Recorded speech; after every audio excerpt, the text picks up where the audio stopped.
ஸ்ரீமான் சேஷாத்ரி ஐயர் அவர்கள் தீக்ஷா நாமம் மெய்வழி விசேஷ அனந்தர் அண்ணா அவர்கள் 5th February 1980. நூற்றாண்டினை கடந்த ஒரு ஞான சரித்திரம். வாருங்கள் மெய் அடியார்களே, ஞான கடலிற்குள் மூழ்கி வருவோம். வரலாறு சரித்திரம் என்பது என்ன? வாழ்ந்து சென்ற மூத்தவர்கள் விட்டு சென்ற சுவடுகள்தான் வரலாறு. யாருக்கும் சாபங்கள் கொடுக்காமல், யாரையும் அழிக்க நினைக்காமல், தான் கற்ற ஞானத்தை தன்னை அண்டிய நண்பர்களுக்கும் உறவினர்களுக்கும் போதிப்பதே சரித்திரம். அப்படி ஸ்ரீமான் சேஷாத்ரி ஐயர் எதை விட்டு சென்றார்? மெய்வழி விசேஷ அனந்தர் அண்ணா எதனை போதித்து சென்றார்? வாருங்கள், ஒரு நூற்றாண்டிற்கு முன் பயணம் செல்வோம். மயிலாடுதுறைக்கு அருகில் பூந்தோட்டம் என்ற அழகான கிராமம். அரசலாற்றங்கரைக்கு அருகே கூத்தனூர் ஸ்ரீ சரஸ்வதி கோவில். தும்பிக்கையில்லாத ஆதி விநாயகர் அமர்ந்து அருள்பாலிக்கும் திலதர்ப்பணபுரி திருச்சேத்திரம். ஒரு ஏழை அந்தணர் குடும்பத்தில் மகனாக பிறந்தார் சேஷாத்ரி. வசதி இல்லாததால் ஏதோ படித்தார். வீட்டின் அருகே சீதளாதேவி மாரியம்மன் கோவில். அழகு ததும்பும் குளிர்வதன நாயகி. அந்த ஏழை குழந்தை பிரசாதம் வாங்க ஆலயம் வந்திருக்கிறது. அழகான குழந்தையின் முகத்தை கண்ட அர்ச்சகர், சேஷா, இங்க வா கண்ணா, இந்த பிரசாதம் மட்டும் உனக்கு போதுமா ராஜா? அந்த குளிர் வதன நாயகியே உனக்கு பிரசாதம். அவள் எங்கே இருக்கிறாள் தெரியுமா? உன் முகத்தில் இருக்கிறாள் அப்பா. நீ அவளை காண உனக்கு ஒரு சத்குரு வாய்க்க வேண்டும். போ, இங்கிருந்து கிளம்பி புதுக்கோட்டைக்கு செல் என்று அந்த அர்ச்சகர் 5 வயது பாலகனை தழுவி ஏதேதோ பேசினார். எதுவுமே புரியாமல் சர்க்கரை பொங்கல் வாய் மணக்க சாப்பிட்டு இல்லம் வந்தான். காலச்சக்கரம் உருண்டோட தனது 13வது வயதில் திருச்சிக்கு அருகில் பொன்மலை ரயில் பெட்டி தொழிலகத்தில் வேலைக்கு சேர்ந்தான் சேஷாத்ரி. சரியான படிப்பும் இல்லை, வேலையில் கவனமும் இல்லை. இதற்கு நடுவே ராஜாம்பாள் என்பவருடன் திருமணம் வேறு. 16 வயது நிரம்புவதற்குள் 3 குழந்தைகளை தந்து புண்ணியவதி இறைவன் திருவடி சேர்ந்து விட்டாள். 16 வயது பாலகன், அவனே ஒரு குழந்தை, அவனுக்கு 3 குழந்தைகள் வேறு. அதில் ஒன்று நோய்வாய்ப்பட்டு இறந்து போக, வலியும் வேதனையும் தனிமையும் வாட்ட என்ன செய்வதென்று தெரியாத சமயம் இறைவன் கண் திறக்கும் நேரம். திருச்சியில் வசிக்கும் கீதா பிரஸ் மணி ஐயரின் சகோதரி திருமதி சரஸ்வதி அம்மா அவர்களை 2ஆம் தாரமாக கரம் பிடித்து குழந்தைகளை ஒப்புவித்து ஞானம் தேடி தனது 16வது வயதில் புதுக்கோட்டைக்கு ஓடுகிறார். அங்கிருந்து அன்னவாசல் என்ற கிராமம். மச்சமுனி கோத்திரர், தணிகை மணி வள்ளல்புரான் முதன்மை சீடர் மார்கநாத மகரிஷி என்னும் மெய்வழிச்சாலை ஆண்டவர்களைக் கண்டு 67 முறை பரிசோதனைக்கு உட்படுத்தப்பட்டு சுமார் 25 கிலோமீட்டர் தூரம் பல மாதங்கள் நடையாய் நடந்து ஆண்டவர்கள் மனம் இறங்க ஒரு சுபமுகூர்த்த நாளில் தீக்ஷா வைபவம் எனும் உபநயன ஞான பிரம்மாண்டம் அரங்கேறியது. சீதளா தேவியை தன் முகத்தில் தரிசனம் செய்த திருநாள், பிறவி பயன் பெற்ற பெருநாள், ஜென்ம லாபம் கண்ட கருநாள். கொண்டாடினார் ஞானத்தை. ஞானம் போதித்த சத்குருநாதரை கொண்டாடினார். வெறும் சேஷனாக இருந்த அவர் பெரும் சேஷனாக மாறினார். மெய்வழி விசேஷ அனந்தராக அவதாரம் எடுத்தார். தன் உறவுகள் யாருக்கும் இந்த பிரம்மாண்ட ரகசியங்களை சொல்லவில்லை. எல்லாம் வெறும் காம பிறப்பு. பின்னாளில் தனது வம்சத்தையே அழிக்கும் சாபங்கள் தரும் கோடாரி காம்பு என்று தனது இரத்த சம்பந்தங்களை தூர வீசினார். உறவினத்தார் எல்லாம் புறவினத்தார் என்று எண்ணி ஞான தேடல் உடைய 1000க்கும் மேற்பட்ட மெய் அடியார்களை சாலை வாசியாக்கி ஞான உபதேசம் வாங்கி தந்தார். தனது 69 வயது வரை ஞான திருப்பணிகள் செய்தார். சாலையம்பதியில் நடந்த ஓர் அற்புதமான தகவலை இந்த நேரத்தில் உங்களுக்கு சமர்ப்பணம் செய்கின்றேன். செவி கொடுத்து கேளுங்கள். ஓர் பௌர்ணமி தின கொடியேற்றம் என்று நினைக்கின்றேன். சாலை ஆண்டவர்கள், நம் தெய்வம் அவர்கள் கொடியேற்ற அந்த கொடிமரத்தின் மேலே சிக்கிக் கொண்டது. கீழே 10-15 அடியார்கள் நிற்க 25 பாலகனான சேஷாத்ரி விறுவிறுவிறுவிறுவென்று அந்த கொடிக்கம்பத்து மேலே ஏறி அந்த கொடியை சரியாக பறக்க விட்டான். அந்த கொடி பறந்த பிறகு மேலிருந்து கீழே பார்க்கிறான். தெய்வமே, எனக்கு பயமாக இருக்கிறது, தெய்வமே, எனக்கு பயமாக இருக்கிறது என்று கத்தி கதறினான்.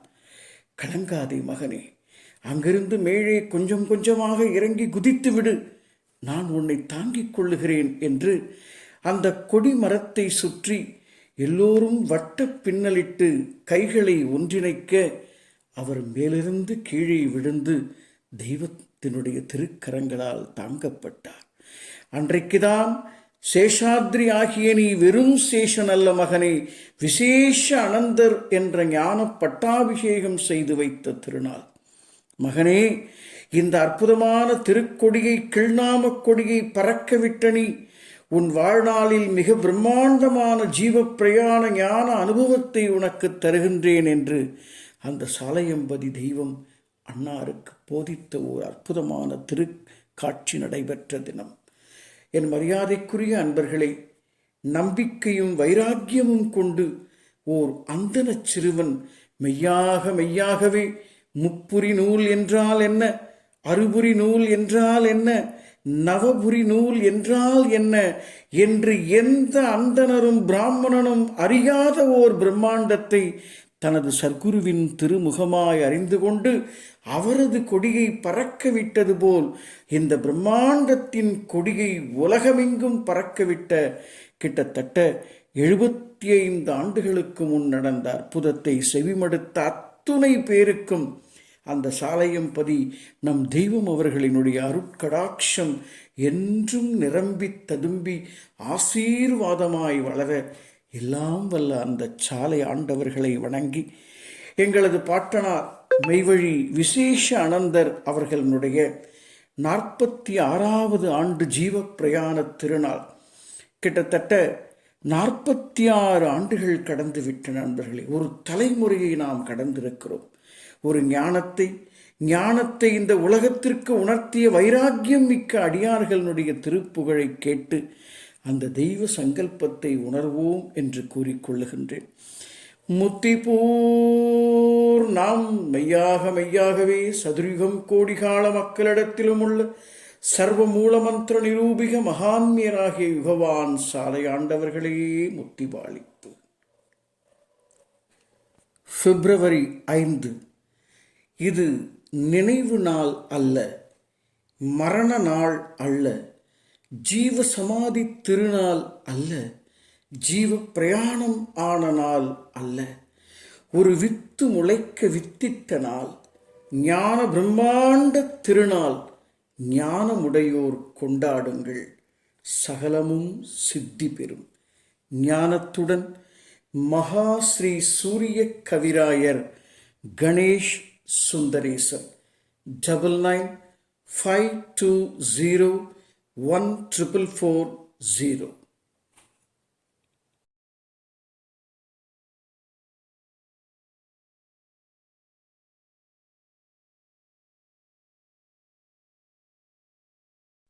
சத்குரு வணக்கம். சமரச வேதநாதாவே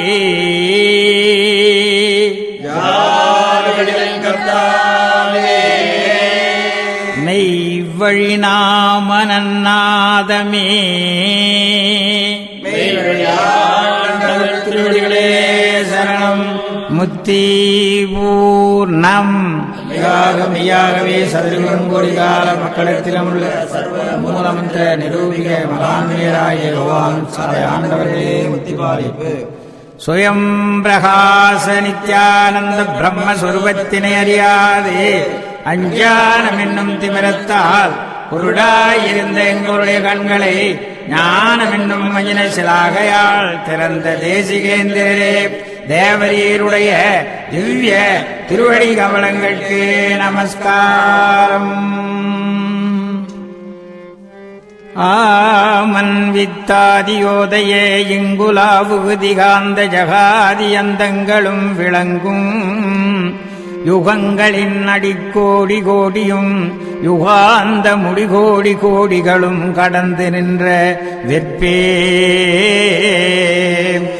நீதி வழிபற்றி தாவித் தொடர்ந்து வெளியாவதற்கென நிற்கும் என்றும் குன்றாத அன்றாதி மனுமகன் வான்முகடோடிய நெடுமுடி மெய்மை குணக்குண்ணெனும் குன்றேறி நின்று கூவிக்கொண்டிருந்த தலைநாளில் அங்கே அருகில்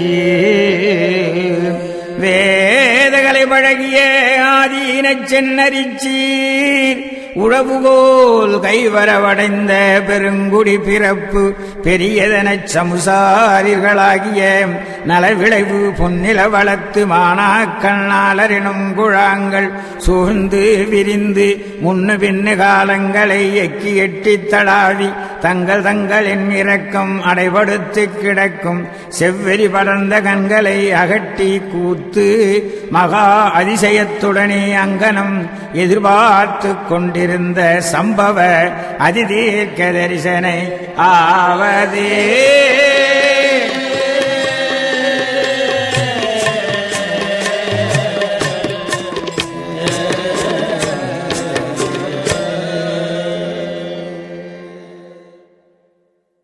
பிரம்மோதய மெய்வழிச்சாலை ஆண்டவர்கள் ஜீவையேற்ற திருப்பாடல்கள் பாடியவர்கள் குடுவாஞ்சேரி மெய்வழி கிருஷ்ணப்ப அனந்தர் மற்றும் மெய் இசைக்குழுவினர்.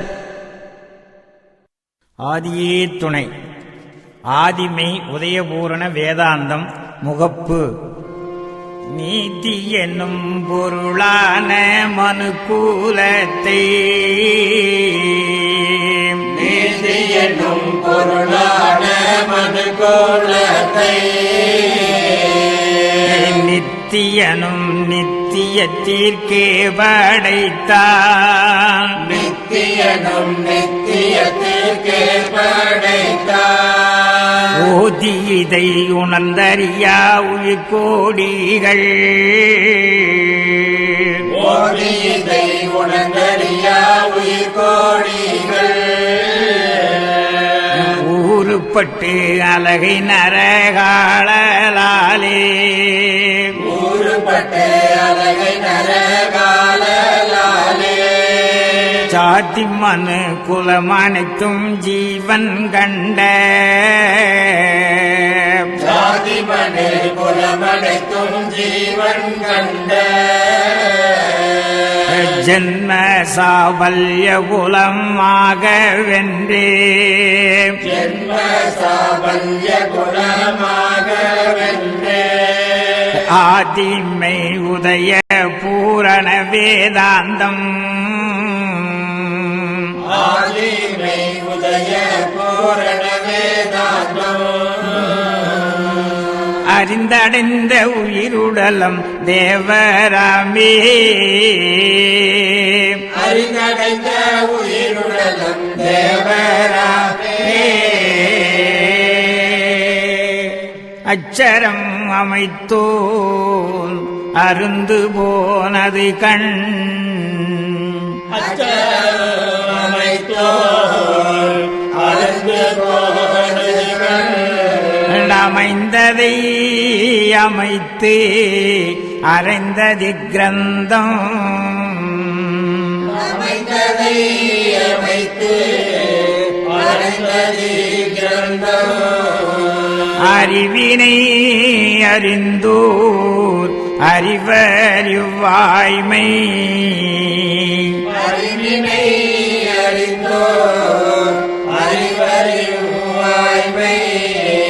பாமரர் அறியார் பண்டிதர் அறிவர் பாமரர் அறியார் பண்டிதர் அறிவர் இதனை உணர்ந்தபின் எடுத்தோதி கிரந்தம் இதனை உணர்ந்த பின் எடுத்தோ